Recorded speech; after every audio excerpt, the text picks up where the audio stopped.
Sir जी के class में आपका स्वागत है। फिर जो है मैं बायोलॉजी का जो है जेनेटिक इंजीनियरिंग का ऑब्जेक्टिव लेके आया हूँ। डीएनए की निम्नलिखित में से किस विशिष्टता ने उसे पीढ़ी दर पीढ़ी आनुवंशिक सूचना संग्रह करने और प्रेषण करने के लिए अद्वितीय रूप से उपयुक्त बनाया है? दो रज्जुकों की पूरकता, टू स्टेंट, इसी ने इसको बनाया है। दूसरा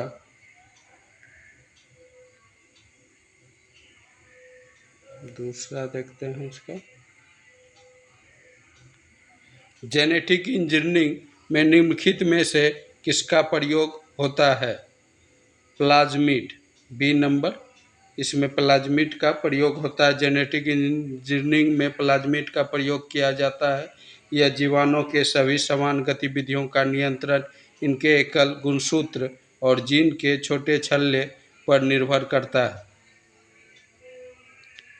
लैंगिक जनन से आनुवंशिक विचरण कैसे होता है?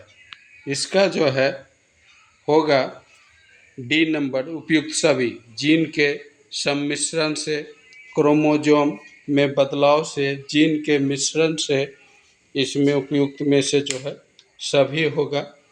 लैंगिक जनन से आनुवंशिक विचरण कैसे होता है? तो ये सब होगा, यानी जीन के सम्मिश्रण से, क्रोमोसोम में बदलाव से, जीन के मिश्रण से।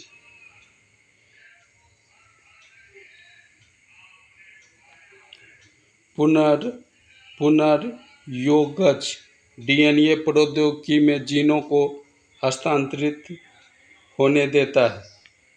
इसका डी होगा 1, 2, 3। पौधे के विभिन्न जातियों में, जंतुओं से पौधों में, सूक्ष्म जीवों से उच्चतर जीवों में।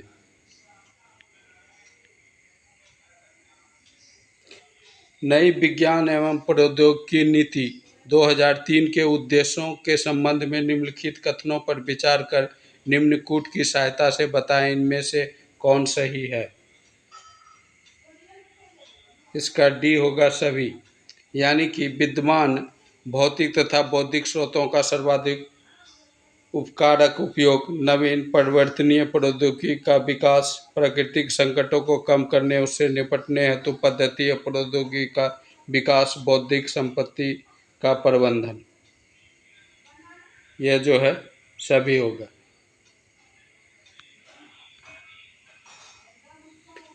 डॉली सर्वप्रथम क्लोन की नई अस्थनि थी। डॉली पात्रे निषेचन द्वारा उत्पन्न की गई थी। इसका जो है सी होगा। ए जो है सही है, परंतु आर गलत है। डॉली सर्वप्रथम क्लोन की नई संतनी थी और पात्रे निषेचन से इसको उत्पन्न नहीं किया गया था, यानी ये सही है, आर गलत है। डॉली नामक भेड़ के क्लोन का जन्म स्कॉटलैंड स्थित रोसलिन इंस्टीट्यूट में 5 जुलाई 1996 को इयान बिलमुट, कीथ कैम्पबेल और उनके सहयोगियों के प्रयास से संभव हुआ। वयस्क कायिक कोशिका से जन्मा यह विश्व में किसी क्लोन स्तनी जीव का प्रथम क्लोन है। 7 नंबर देखते हैं। एक वयस्क दैहिक कोशिका से क्लोन की गई पहली स्तनपायी डॉली के बारे में कौन सा कथन सही नहीं है? इसका सी, डॉली वर्ष 1998 में पैदा हुई थी। यह कथन सही नहीं है। डॉली की मृत्यु 2003 में हुई। फेफड़े की बीमारी के कारण डॉली का निधन हुआ और डॉली जो है 98 में पैदा हुई थी। डॉली स्कॉटलैंड में पैदा हुई थी, यानी सी 98 में पैदा हुई थी, यह गलत है। डॉली के बारे में जो है यह कहा गया है कि यह 2003 में जो है यह पैदा जो हुई थी, डॉली की मृत्यु 2003 में हुई थी, तो पैदा 1998 में नहीं हुई थी। 8 नंबर, निम्नलिखित में कौन मनुष्य द्वारा निर्मित आनुवांशिक रूप से अभियांत्रिक प्रथम जीवित जीव है? इसका होगा डॉली। निम्नलिखित में कौन सा पहला सफल क्लोन जंतु था? इसका होगा भेड़। ए नंबर। NDRI करनाल के वैज्ञानिकों ने निम्नलिखित में से किस जानवर का दूसरा क्लोन विकसित किया? इसका होगा भैंस। नेशनल रिसर्च इंस्टीट्यूट करनाल के वैज्ञानिकों ने फरवरी 2009 में विश्व में भैंस की पहले क्लोन बछड़े समरूपा को विकसित किया। दूसरा क्लोन जो भैंस का था वह गरिमा था। गरिमा 2 नाम है एक, यह है क्लोन भैंस का।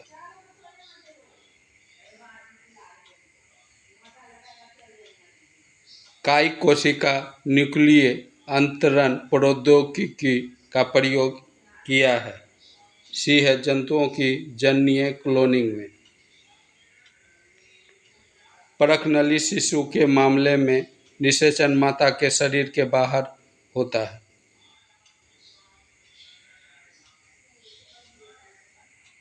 जो मादा किन्हीं कारणों से प्राकृतिक गर्भधारण में असमर्थ होती है उनके अंडाणु का कृत्रिम निषेचन कराया जाता है।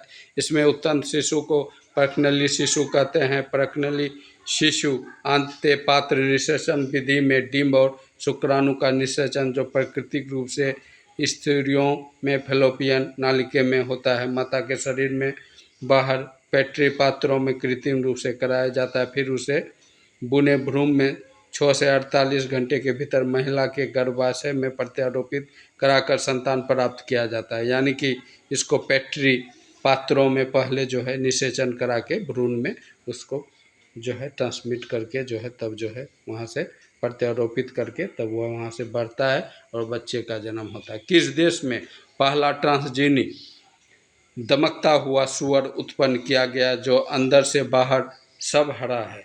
इसका डी होगा ताइवान। 14 नंबर। 15 देखते हैं।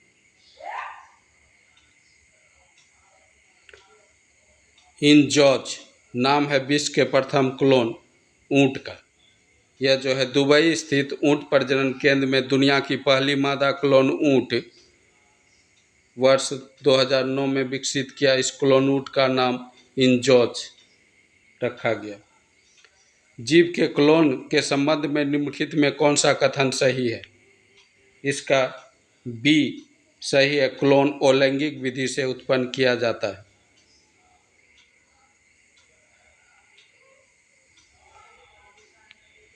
आनुवांशिक अभियांत्रण निम्नलिखित प्रभावों पर विचार कीजिए। डी नंबर 1, 2, 3 रोग प्रतिरोध, वृद्धि वर्धन, जंतु क्लोनिंग, ये तीनों होगा। वर्तमान में वैज्ञानिक किसी गुणसूत्र में जिन इकाइयों का विन्यास तथा अणु उनकी सापेक्षिक स्थिति अथवा DNA अनुक्रमों को निर्धारित कर सकते हैं वह ज्ञात करने के लिए किस प्रकार उपयोगी है? इसका सी होगा 1, 3। इसकी मदद से पशुधन की वंशावली जानी जा सकती है और जो है इसकी मदद से पशुओं की रोसा नस्लें विकसित की जा सकती है। 19 पुनर्योगज DNA तकनीकी के चरण नीचे दिए गए हैं। इसका सी होगा ABFGEHCE।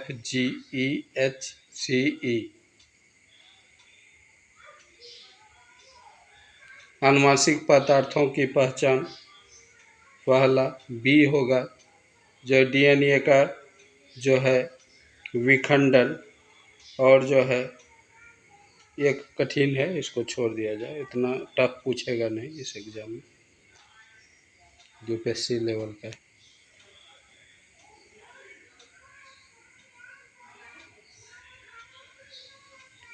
विश्व स्तर के प्रोग्राम ह्यूमन जीनोम प्रोजेक्ट का संबंध है।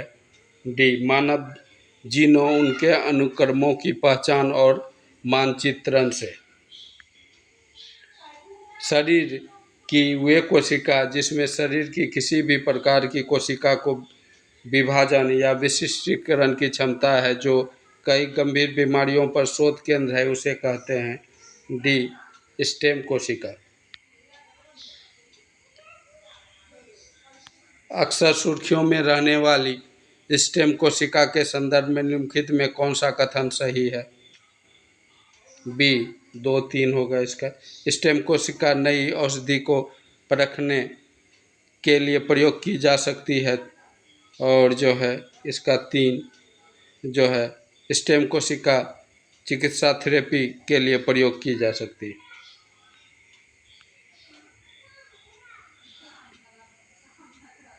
तो अति विवादास्पद भ्रूणीय स्टेम कोशिका के विकल्प के रूप में कौन बायोएथिकल विवादास्पद स्रोत स्टेम कोशिका है? यह अस्थि मज्जा से व्युत्पन्न स्टेम कोशिका। विवादास्पद भ्रूणीय स्टेम कोशिका के विकल्प के रूप में यही है, अस्थि मज्जा से व्युत्पन्न स्टेम कोशिका।